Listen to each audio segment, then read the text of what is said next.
کتونکو علب خان شیرپو ویلفیر فاونډیشن د خپل وس مطابق د بېوسه بېکسه بېڅوکه خلکو سره دغه امداد جاري ساتلی دی، خو هغه د کپړو په شکل کې وي، خو هغه د پیزار په شکل کې وي، خو هغه د سویټر او د جرسۍ په شکل کې وي، نو دغه بېوسه خلکو ته ورکوي. ګرانه ګراني ده، بېروزګاري ده،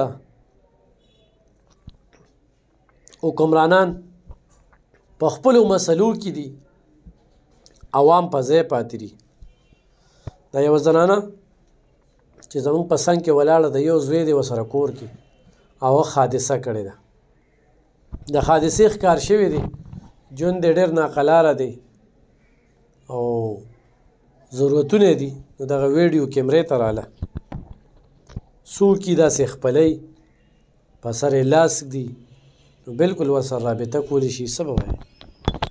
جی بس موږ دغه مجبوري ده چې زوی مې بیمار دی، ایسکیډنټ یې کړی دی، په کټ کې راته پروت دی، په خپله هم ډېره انتهایي بیماره یم، ټیک نه یم او په مخ هسپتالونو کې داخل یم. بس دغه د هرې خبرې مې بېوسي ده، د یوې خبرې نه خپل خپلوان هم راسره مرسته نه کوي او په سر چاران لاسونه اخیستي دي او بس زما د خدای اسره شته او بل څه مې نشته دی. خاوند مې مړ دی، هغه مو پاتې شوی دی. څو کاله وشو؟ 15 کاله وشو.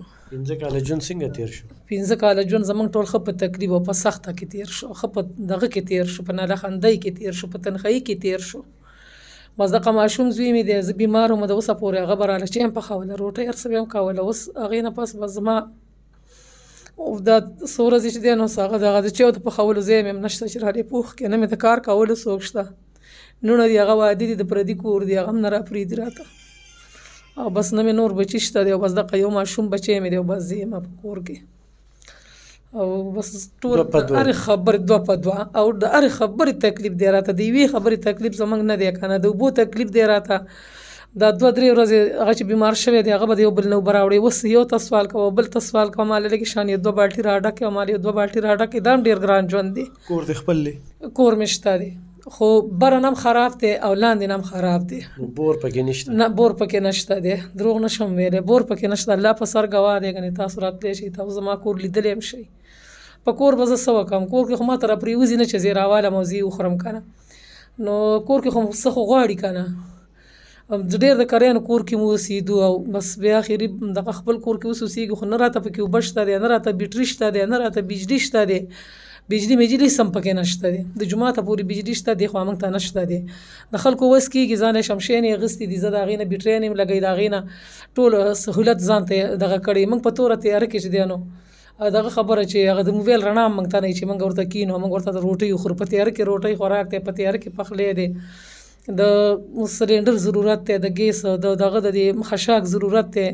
وس مې نه کېږي چې ځان له خشاک والمه، نه مې د خشاک د راوړو څوک شته او نه مې د صحیح شو. بس یو مور د هرې خبرې تکلیف دی او بیمار یم، ډېره انتهایي بیمار یم. صحیح شو. نو که څوک ما سره کومک کولی شي نو الله دې ورسره ډېر ښه وکړي چې ما سره د خپلې وس یې مدد وکړي. صحیح شو. کتونکو دغه مور او زوی دي، څوک یې خپلی، څوک وله په سر لاس ږدي، بلکل ورسره په دې نمبر رابطه وکړي او د دې سره تعاون وکړي، د دې سره مرسته وکړي چې د دې ژوند ښه طرف ته روان شي.